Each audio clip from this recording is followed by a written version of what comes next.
para hacer una introducción brevísima sobre el tema. Nosotros desde Icontec hemos planteado que la gestión del riesgo debe ser un asunto integral de la organización, que debe tener unas mediciones que ahora se comentaron en el panel anterior, en el que se cuente desarrollos en la estructura, en los procesos y en los resultados. Y en diferentes presentaciones que hemos hecho a lo largo y ancho del país durante muchos años, hemos hablado que la gestión del riesgo tiene un proceso de maduración, que arranca desde un modelo muy incipiente, como puede ser un encargado de gestión del riesgo, hasta una estructura que está en la gobernanza, que atiende integralmente los riesgos, que tiene alertas y respuestas rápidas y que compromete a toda la organización. Esa es una gestión avanzada del riesgo. Y hay un detalle técnico del cual vamos a hablar en un momento, que en normas ISO tiene un nombre muy interesante que se llama pensamiento basado en riesgo. Entonces se trata de que hay gestión integral del riesgo cuando todos los miembros de una organización han avanzado hacia pensamiento basado en riesgo. Y para comenzar el conversatorio, porque lo que les voy a pedir a ellos es que conversen sobre unos temas muy específicos que definimos previamente y de manera muy rápida para no perder la atención de ustedes. Entonces, uno de los temas más sensibles en la gestión del riesgo es la clasificación de los riesgos. Y clasificar los riesgos es complicado y se suele caer en trampas. Voy a citar dos trampas.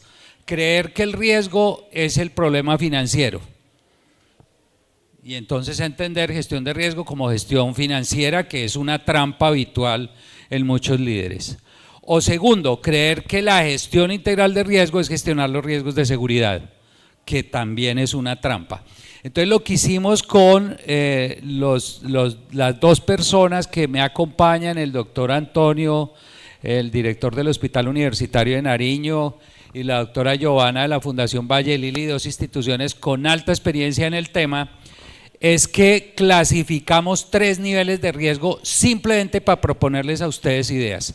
Primero, un nivel de riesgo macro, en el que están los riesgos de gobernanza, los riesgos estratégicos, los riesgos grandotes de la organización. Un nivel medio que va tocando aspectos clínicos poblacionales, por ejemplo, y un nivel de riesgo micro donde está la gestión clínica directa, las comorbilidades, etcétera. Eso lo hemos hecho en otros niveles y en otras discusiones, no voy a entrar a explicar eso, pero voy a comenzar con ustedes, primero entonces con la doctora Giovanna, diciendo, bueno, ¿cómo hace Valle de Lili para gestionar esos riesgos macro y qué aportes en 3 minutos le podría hacer al auditorio? Y ustedes por favor tomen mucha nota para que después conversen afuera porque no hay mucho tiempo. Entonces, bienvenida, doctora Giovanna. Muchas gracias, doctor. Bueno, la gestión macro de los riesgos en la Fundación Valle de Lili se maneja desde la planeación estratégica. Hemos identificado 14 riesgos estratégicos relevantes, 3 de los cuales tienen que ver mucho con la actualidad de este sistema de gestión de seguridad social en salud, que son la inestabilidad estructural del sistema, la volatilidad de las variables macroeconómicas, no solamente por la situación del sistema de salud, sino también por la situación del país, y la concentración de pacientes en su atención de muy pocos aseguradores por los cambios que vienen teniendo las entidades administradoras de planes de beneficios. Y lo hemos manejado vía el plan táctico de desarrollo de nuevos negocios y convenios de gestión compartida del riesgo, que se vuelven muy importantes y relevantes para nosotros como prestadores complementarios, trabajando la fidelización de los clientes y pacientes de libre elección y trabajando de manera consistente en algo que hemos llamado la viabilidad financiera a través de los proyectos de excelencia operacional, haciéndonos más eficientes en los procesos de atención clínicos y administrativos, sin sacrificar la calidad y la seguridad de nuestros pacientes. Y otros 2 riesgos muy importantes que les quiero comentar tienen que ver con la continuidad de la información para nosotros dentro de los procesos de atención y la continuidad de la operación, que trabajamos vía el plan de continuidad del negocio y los planes de contingencia de la información. Plan de continuidad del negocio en el que priorizamos 10 procesos o unidades de atención, atendiendo a una metodología de análisis de impacto del negocio que tiene que ver con algo que hemos llamado, que se llama tiempo máximo permitido de disrupción, que es cuál es el tiempo en el que pierdo la operación y genero un efecto catastrófico sobre los pacientes en los procesos de atención. Así priorizamos las unidades de cuidado intensivo adulto, pediátrica, neonatal, la UACO, cirugía. Urgencias ya viene siendo trabajado ruta plan de emergencias, o sea que no lo incluimos allí. Incluimos 2 servicios ambulatorios muy importantes que aportan a la atención hospitalaria del paciente, como son laboratorio de imágenes diagnósticas, y 3 servicios de apoyo operativo que para nosotros no se pueden negociar, que es la disponibilidad de energía, la disponibilidad de inventarios y en Cali por el clima, la disponibilidad también de aire acondicionado para la prevención y control de infecciones y para el mantenimiento de equipos biomédicos vitales para la operación. Básicamente es el enfoque que hemos dado. Bueno, muchas gracias por la precisión en la respuesta. Doctor Antonio, la misma pregunta, en tu caso matizando un problema adicional que discutimos tú y yo en el asunto de lo público con el Departamento Administrativo de la Función Pública y el MIPG, etcétera. Perfecto. Lo primero es, voy a robarme 15 segundos para el contexto del Hospital Universitario Departamental de Nariño. Es un hospital que fue la primera institución en acreditarse en el departamento. De hecho jalonó toda una parte y rompe un paradigma, porque a veces creemos lo que estamos en lo público, que los hospitales públicos estaban más lejos de la acreditación, y los 2 hospitales que lideraron esa parte en Nariño fueron 2 públicos. Lo segundo es que en la parte macro, sin duda en lo público estamos ligados a la articulación, esa es la parte de articulación con unos planes de desarrollo nacionales departamentales, y desde ahí empezamos a empezar esa articulación, empezar a controlar la parte de riesgos como tal. Una parte que nosotros hemos hecho es el diagnóstico. Tenemos en lo público también tenemos un riesgo que es lo cíclico. Cada 4 años la alta dirección cambia. Cada 4 años la alta dirección cambia, y esto es un riesgo. De hecho, cuando hacemos el diagnóstico de cómo están las evaluaciones externas, vemos que esta parte cíclica pesa en la evaluación de la institución. Entonces estamos netamente tratando de hacer un ejercicio en la planificación, cómo esta parte cíclica no nos golpee tanto en las instituciones públicas. Y como lo hemos visto en el otro panel, esa alta dirección, ese liderazgo tiene que ver mucho, influir mucho en los resultados, en la calidad como tal. El otro aspecto, como le decía el doctor Carlos Hergar, es que nosotros sin duda estamos con unas herramientas, como es MIPG, que es el modelo integrado de planeación de gestión, que con eso sin duda podemos guiarnos mucho a la planeación integral, y con herramientas como el FURAC, donde uno puede hacer un seguimiento muy concienzudo de cómo están sus riesgos como tal.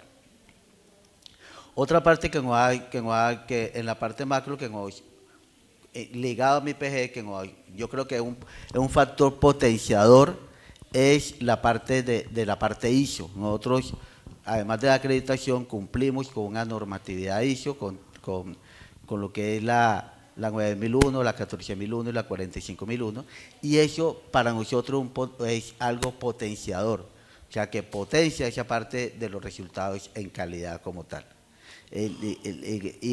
Digamos que ahí yo dejaría esa parte de cómo manejamos la parte macro como tal en la parte pública. Bueno, tenemos un zoom ahí pequeño en 2 ideas que han compartido y que nosotros insistimos mucho en la evaluación de la acreditación. La una con los riesgos de emergencias y desastres, que lo que hemos visto en estos 20 años es que tienen picos. A veces hay mucha preocupación por las emergencias y los desastres, sobre todo si ha habido una calamidad reciente, pero después el tema vuelve y baja de nivel, y entonces las instituciones dejan de hacer simulacros, se les olvida el interrelacionamiento con otras entidades que es tan clave para mantener vigoroso eso, dejan de comentarle a los pacientes información sobre emergencias y desastres, etcétera.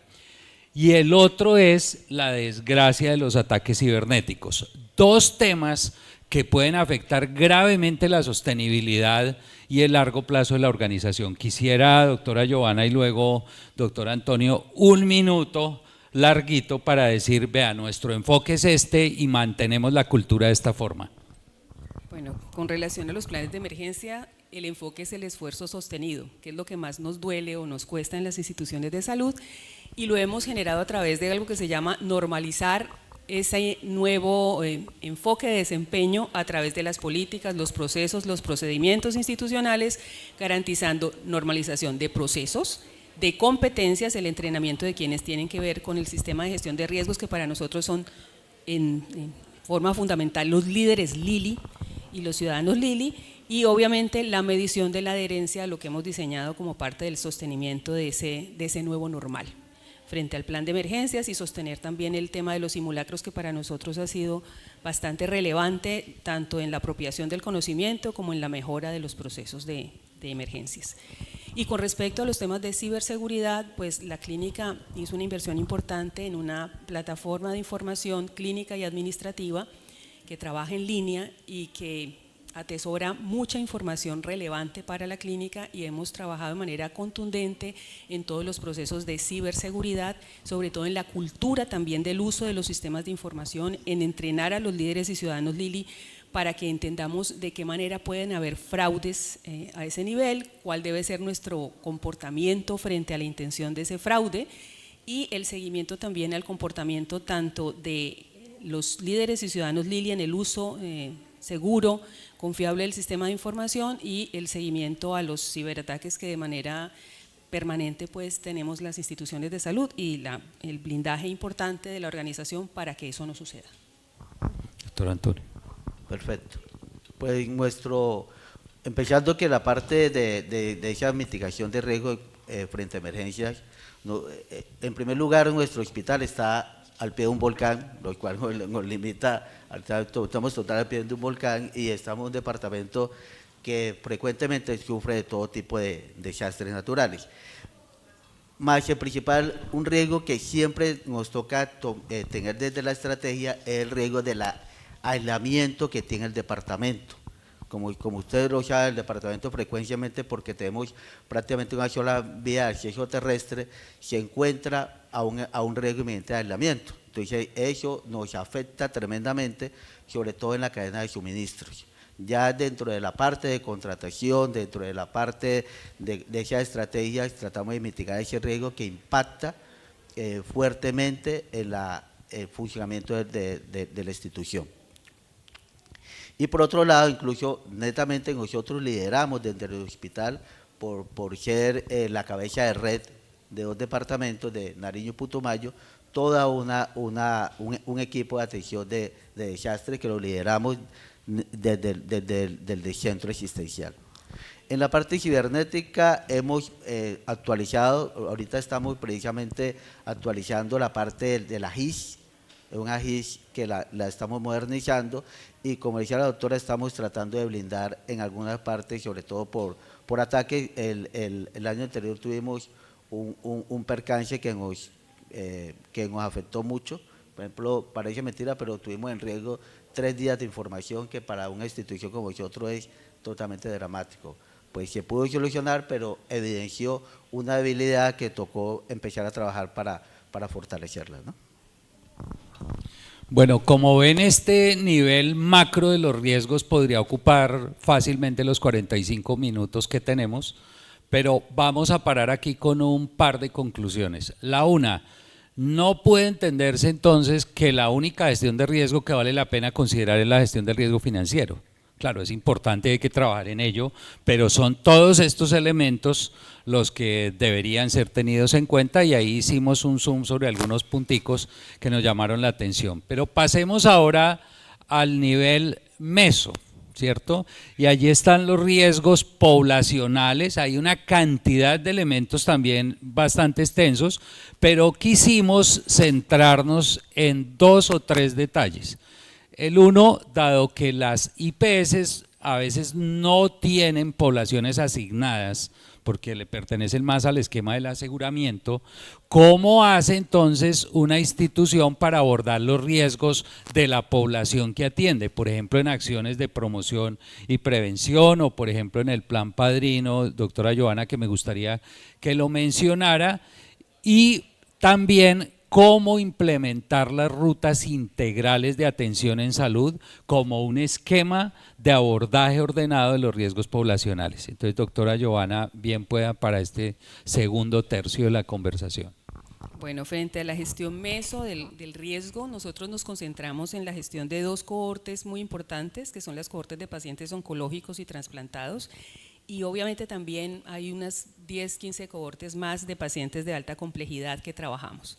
Identificamos los riesgos desde el ingreso, el inicio de ese paciente en nuestros procesos de atención, y a través de todo el flujo de atención clínico y administrativo, además de estar identificados, tienen un tratamiento definido. Hay una anticipación a los que con mayor frecuencia se presentan y los tratamos alrededor de ese proceso de atención. Y el foco muy importante que le hemos dado a las rutas de atención integral tiene que ver con que no solamente definimos intervenciones, hitos e indicadores de resultados para el prestador complementario, sino que también nos anidamos en la red del asegurador, garantizando que el primer, el segundo nivel se hablen con este nivel complementario a través de coordinación de procesos, es decir, que establezcamos cuáles son los criterios de manejo en el primero, en el segundo, en el tercer nivel, cuáles van a ser esos criterios de referencia y condiciones de referencia y contrarreferencia, cómo vamos a normalizar competencias, identificando las guías de práctica clínica relacionadas con esas rutas de atención integral para entender con claridad el fundamento de las intervenciones, de los hitos y los indicadores de resultado. ¿Cómo vamos a garantizar mecanismos de retroalimentación permanente entre esos niveles de atención, la generación de alertas tempranas de riesgo, tanto en el nivel básico como en el nivel complementario? ¿Y cómo vamos a garantizar la continuidad de la información para romper esa asimetría de información que usualmente hay entre el primero, segundo y el tercer nivel de atención? ¿Cómo logramos acordar la adecuación de uso de nuevas tecnologías para también dar respuesta a esas rutas? ¿Cómo garantizamos coordinar la información? ¿Cómo garantizamos coordinar la relación con el paciente? Cuando uno habla de continuidad transfronteriza, está hablando de la posibilidad que tenemos cada nivel de generar una relación a largo plazo con ese paciente que le permita a él identificar con quién hablar y quién le responde en ese primero, segundo y tercer niveles, y adicionalmente incluir el proceso de continuidad de la gestión del paciente, es decir, que ese plan que hemos definido desde ese nivel básico o complementario se cumpla hasta desde el nivel básico hasta el nivel complementario, y los del nivel complementario, planes de egreso, planes de alta, se cumplan también en el nivel básico. Entonces, coordinación, mecanismos de retroalimentación, continuidad dentro de esa red del aseguramiento para fortalecer la implementación de las rutas. Muchas gracias, doctor Antonio. Pues. Perfecto. Lo primero es, en la parte de medio, el enfoque territorial que ha tenido, que quiere darle esta administración al hospital universitario. El territorio es un territorio complejo geográficamente, con una parte de accesibilidad, sobre todo porque tenemos la mitad del departamento es costa, otra mitad es sierra, y digamos que toda nuestra geografía, el 100% es muy compleja. Entonces queremos hacer un enfoque territorial, llegando desde el hospital a las regiones. Tenemos dos estrategias grandes, una parte que nos preocupa, incluso que va en el plan de desarrollo del departamento, de la mortalidad materna, muy alta en todo el departamento, pero supremamente alta en la costa, y estamos con unas intervenciones que donde el hospital quiere llegar netamente a esas regiones para activar esa ruta como tal. La otra es la parte de que nos están llegando con un estadio muy tardío los pacientes oncológicos, y nos preocupa mucho, sobre todo, ustedes saben que el departamento tiene una alta prevalencia en cáncer gástrico, y casi todos los pacientes que nos llegan en estadio avanzado. Ya estamos en una parte territorial para llegar con unidades móviles para hacer un diagnóstico temprano y poder intervenir más rápidamente a esta población.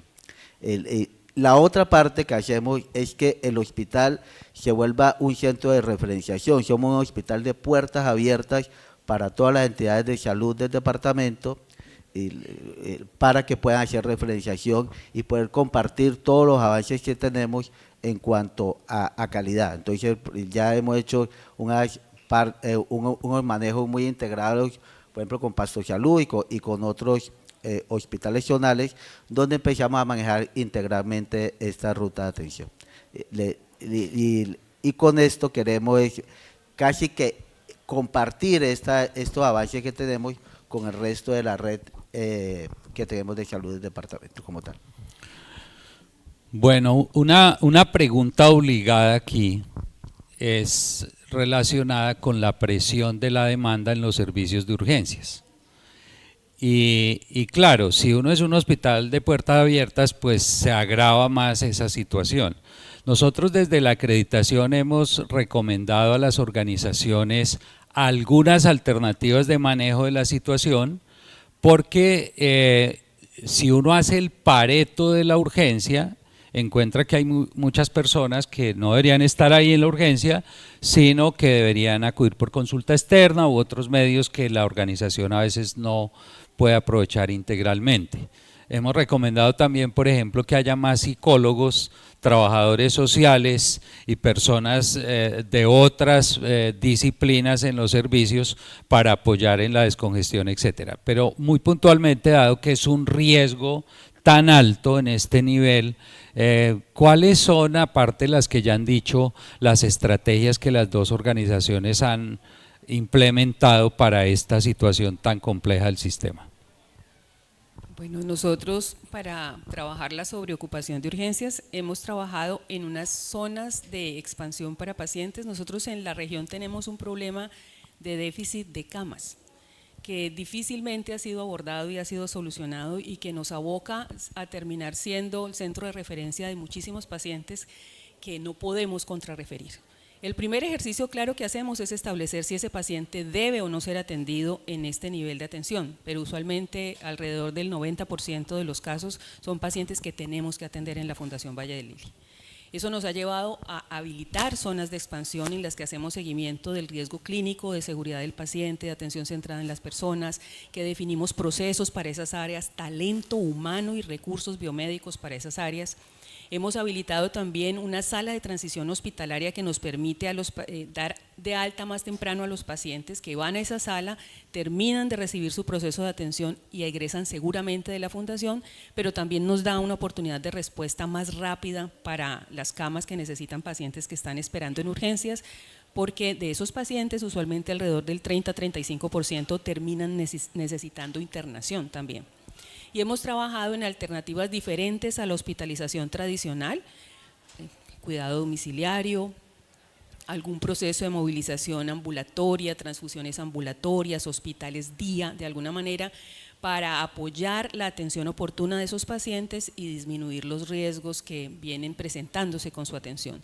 Las áreas de calidad de la fundación tienen una indicación clara, no son áreas de calidad que trabajan frente a un computador, son áreas de calidad que tienen que trabajar de cara a los procesos y acompañar los retos de la organización, y para urgencias hay un acompañamiento especial desde seguridad del paciente, atención centrada en las personas y gestión de riesgos específicamente para la moderación y el tratamiento de ese riesgo de sobreocupación. Doctor Antonio.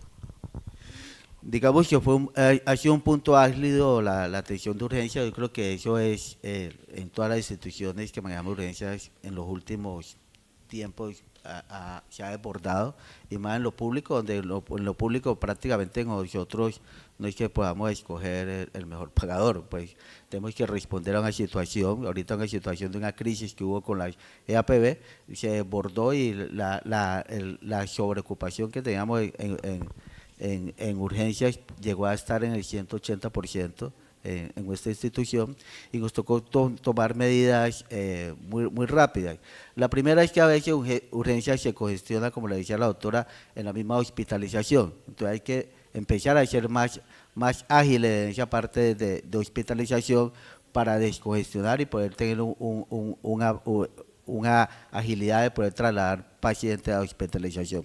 Lo otro es que cambiamos de liderazgo, teníamos una parte de liderazgo en urgencias que le empezamos a dar un liderazgo con un nivel más resolutivo, donde tenemos ya especialistas de alto nivel en urgencias, y eso en verdad que se vio un cambio a muy corto plazo, cuando empezamos a tener especialistas con alto nivel de resolución en urgencias, no solamente desde la atención inicial médicos generales, sino que colocamos especialistas con otro nivel, y eso en verdad vimos un gran impacto. Obviamente también estamos haciendo algunas estrategias, como hospital en casa, vamos a implementar, todavía no hemos implementado del todo, pero ya lo estamos contemplando, debido a que en nuestra capacidad instalada está muy por debajo de lo que requiere la región como tal, ¿no? Y eso obviamente se va a repercutir en el servicio de urgencias como tal. Bueno, muchas gracias. Como se ve en esta parte media, digamos, también hay unas nuevas alternativas de manejo de los riesgos. Nosotros desde la acreditación, como ya dije, hemos propuesto algunas alternativas. Valdría la pena tener muy presente la calidad de lo que se hace de puertas afuera. Si son servicios domiciliarios, que sean de alta calidad, si atienden asuntos vía telesalud que tengan las mismas características de calidad, etcétera, de tal manera que tengamos sintonía en el enfoque. Y pasemos ahora al nivel que hemos denominado micro, esto muy aquí como un ejercicio pedagógico, tocando la gestión clínica de los pacientes, sus riesgos, sus comorbilidades, etcétera.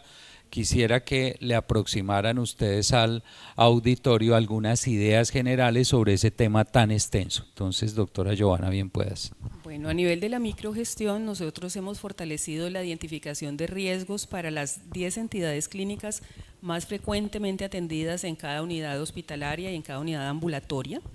Hacemos esa identificación inicial del riesgo cuando el paciente accede al servicio y otra vez, nuevamente a través de ese proceso de navegación clínico y no clínico, tratando el riesgo y anticipándonos a los riesgos que se presentan con mayor frecuencia. También trabajamos de manera consistente en el seguimiento de los riesgos que ya identificamos de manera sistemática a través de nuestras escalas de Braden, de Downton, a través de las escalas de riesgo clínico propias de cada servicio, el MUS, el PIUS, el MEOS, el PRIMS, el Apache. Lo que queremos buscar es que se identifique tempranamente ese riesgo clínico, se intervenga ese riesgo clínico y evaluar la evolución de ese riesgo clínico identificado en todas las unidades a través de ese proceso también de atención. La validación farmacoterapéutica para nosotros también reviste especial importancia porque estamos evitando interacciones medicamentosas y los químicos en conjunto con el equipo interdisciplinario están haciendo ajustes de los planes terapéuticos para favorecer el ingreso y los switch más tempranos para los pacientes y adicionalmente pues disminuimos el riesgo de exposición al ambiente hospitalario. Y hemos trabajado de manera muy importante en el riesgo individual de esas grandes cohortes de pacientes. Esas grandes cohortes de pacientes que tienen un enfoque poblacional, oncología, trasplantes, alto riesgo obstétrico, estamos haciendo una evaluación inicial de calidad de vida para cada uno de los pacientes de esas cohortes que es atendido en la institución, estableciendo esa calidad de vida no solo global, sino por dimensiones, y con fundamento en ese resultado diseñamos un plan de acompañamiento, ese plan de manejo farmacológico, ya sea por trabajo social, por psicología, nutrición, terapia física, respiratoria, todos los procesos de rehabilitación que lleguemos a necesitar. Y hacemos una medición de ese ingreso y tratamiento de esos riesgos en el modelo para el paciente oncológico 12 meses después. Estimamos algo que se llama la diferencia mínima clínicamente importante, y es decir, qué piensa el paciente, cómo se siente con esa calidad de vida nuevamente 12 meses después. Estimamos algo que se llama tamaño del efecto y sabemos si hubo un impacto leve, moderado o muy grande en la mejoría de la calidad de vida de ese paciente específicamente. No solamente para el paciente oncológico, también lo estamos haciendo con nuestros pacientes trasplantados. Con los pacientes trasplantados utilizamos obviamente escalas de calidad de vida propias de cada entidad clínica. Hacemos para los posttransplantados un seguimiento a los 3 y a los 6 meses y al año posttrasplante, y por ejemplo para las pacientes de alto riesgo obstétrico hacemos un seguimiento obviamente para todos línea de base a los 3 y a los 6 meses del manejo de estos riesgos en el modelo. Con lo que además de gestionar el riesgo, estamos dando respuesta a la atención centrada en la persona y a estimar resultados que realmente les importan a los pacientes más allá de sobrevidas. Perfecto. En la parte de riesgo clínico, nosotros ahorita precisamente vamos a migrar a establecer una unidad de estructurar el hospital a unidades de gestión clínica. Voy a alejarme un poquito de la parte clínica porque nosotros pues la parte de riesgo clínico lo puso muy bien la doctora, sobre todo otro tipo de riesgos. Por ejemplo, ahorita nosotros estamos frente a esta entidad con riesgos financieros y ahí empezamos a actuar, incluso de una manera, digamos, profiláctica, aunque el hospital no está en un riesgo financiero como tal, ya empezamos a establecer un modelo de gestión de riesgo para empezar a hacer unos controles muy juiciosos a nivel de la productividad y el gasto por unidad de gestión. Ahí estamos trabajando muy arduamente con cada equipo y sobre todo que estamos empoderando los equipos de esas unidades de gestión clínica que puedan que prácticamente tener un enfoque muy claro cada jefe de unidad de cómo está su servicio como tal. Ahí estamos, digamos que ese es el enfoque que tenemos. En la otra parte, los otros riesgos que tenemos son riesgos de tipo reputacional que también los estamos interviniendo muy fuerte con un manejo muy juicioso de lo que es PQR, y le estamos dando un enfoque, un seguimiento diario a esa parte, no solamente porque resolvemos, visibilizamos problemas, sino que también en la parte como ve la comunidad frente a nuestra prestación como tal. Bueno, es que el doctor Antonio se me devolvió a los riesgos macro, pero eso tiene una razón y es que los riesgos micro están atados de los riesgos macro, o sea, esta es una división Sistémica. meramente pedagógica para efectos de poder hacer la conversación. Pero quiero aterrizarlos en algo que nos duele mucho a todos. Me refiero en este momento específico de este riesgo individual a la situación de inespecificidad de los diagnósticos de egreso, tanto de morbilidad como de mortalidad, que es uno de los asuntos más complejos de resolver en los hospitales. Si no tenemos claridad en qué atendemos, pues difícilmente podemos mejorar. Y sin embargo, tenemos una alta tasa de diagnósticos inespecíficos, incluso de mortalidad. ¿Cómo hacen las dos instituciones para abordar este complejo tema que depende mucho del registro que hace el doctor en los formularios correspondientes? Por favor, aborden este riesgo. Bueno, en Fundación Valle de Lili venimos trabajando ya hace más de 16 años con los grupos relacionados por el diagnóstico, y para poder tener información y data coherente para esos grupos teníamos que trabajar en la calidad de la codificación diagnóstica. Entendimos que teníamos dos rutas: uno, hablar con el cuerpo médico, darles a conocer el por qué es importante. Cuando uno habla de la estrategia del círculo dorado estamos muy acostumbrados a decir qué y cómo, pero no decimos por qué. Entonces le estamos contando a la gente por qué es importante que codifiquemos bien. Y ese por qué ha sido relevante para el cuerpo médico. Ha sido relevante porque han entendido que pueden ser evaluados de forma más justa. Si no codifican adecuadamente, probablemente ese nivel de severidad y de complejidad del paciente sea muy bajo y el uso de recursos no sea coherente, y la calificación de gestión puede estar comprometida si no lo hago de la forma correcta. Y también tenemos un equipo de gestoras de codificación que son entrenadas específicamente en codificación. No podemos cubrir todo el hospital, ellas nos ayudan a hacer una evaluación en campo para el paciente hospitalizado y un muestreo para evaluación de pacientes ambulatorios, buscando gestionar esa mejora en la codificación. Es básicamente las dos cosas que hemos hecho. Es evidente que es un problema grave la codificación, porque si uno tiene una mal codificación, pues y uno va a sacar sus 10 el registro de movilidad, pues puede estar totalmente falseado o totalmente inespecífico. Nosotros tenemos un problema en la alta rotación por el sistema de contratación que tenemos. Hay otras instituciones que de pronto no tienen eso, pero nosotros sí tenemos una alta rotación de personal, y frente a eso nos toca tomar medidas más bien de entrenamiento rápido de hacer a ese personal nuevo que tenemos. Vamos a migrar previamente a partir de muy pronto a GRDs, a implementar GRDs en el hospital, y sobre todo con esto también potenciar la parte de educación a nuestro cuerpo médico y a otros colaboradores de salud. también ahí hemos potenciado hemos integrado la parte de auditoría y facturación. A veces en ellos nos apalancamos mucho en correcciones en caliente en cuanto a esta parte de los registros como tal. Pero es algo sensible y, para ser honesto, es algo que nos preocupa y en los cuales llevan a las metas trabajar arduamente en el corto tiempo, ¿no? Bueno, tal vez me atrevería a recomendar aquí que los famosos PAMEG, los programas de auditoría para la mejora, y las auditorías concurrentes de la institución deberían ponerle mucho cuidado a la forma en la que se están poniendo los diagnósticos definitivos de egreso en la institución.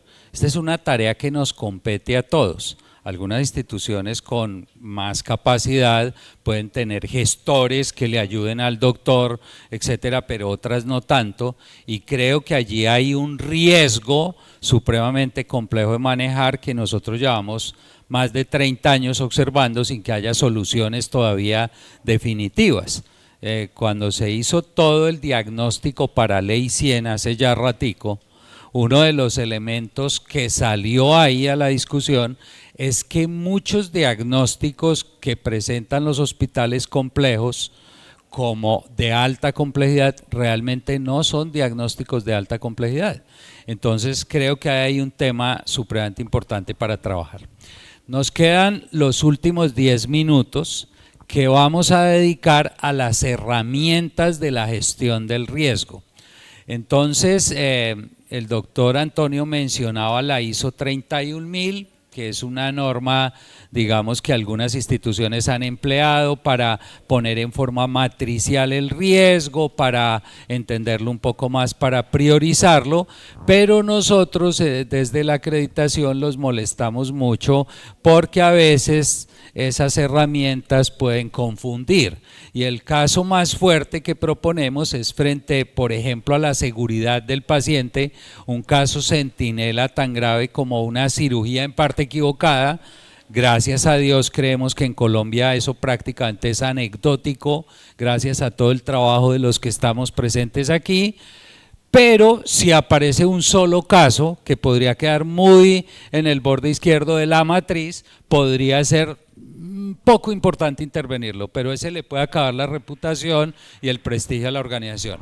Entonces, ¿cómo hacen estas organizaciones que van más avanzadas en ese tema para mirar esas herramientas cuidadosamente, para ordenar el comité de gestión del riesgo y que no se vaya a creer que la gestión de riesgo es asunto solo de allá del comité, sino que abarque a toda la organización? ¿Cómo poner más énfasis en los resultados, etcétera? Por favor, exprésense en este punto sobre las herramientas. Pero yo creo que el primer punto es que la gestión de riesgos esté incluida en la estrategia de la organización, el compromiso directivo con la gestión de riesgos y la inclusión de la gestión de riesgos en la cultura de la organización. Siempre hemos dicho en la Ciudad Lili, que es el concepto que manejamos en la fundación, que en la Ciudad Lili el modelo de mejoramiento y el modelo de gestión de riesgos están en cabeza de los líderes y los ciudadanos Lili. Ese entrenamiento, y vuelvo a repetir que hemos trabajado muy duro en la estrategia de Círculo Dorado, decimos qué, cómo y decimos por qué. Y ese por qué se convierte en un enfoque diario, en un enfoque diario, no en una tarea adicional. Es el enfoque diario con el que evaluamos los estándares de acreditación, los ejes de la acreditación, la gestión de la estrategia en la organización. Es un enfoque diario en todo lo que hacemos. Hemos logrado trascender a eso. Ha sido un proceso, ¿no? Han sido muchos años. Aquí el doctor conoce cómo crecimos, empezamos desde cero hasta donde vamos.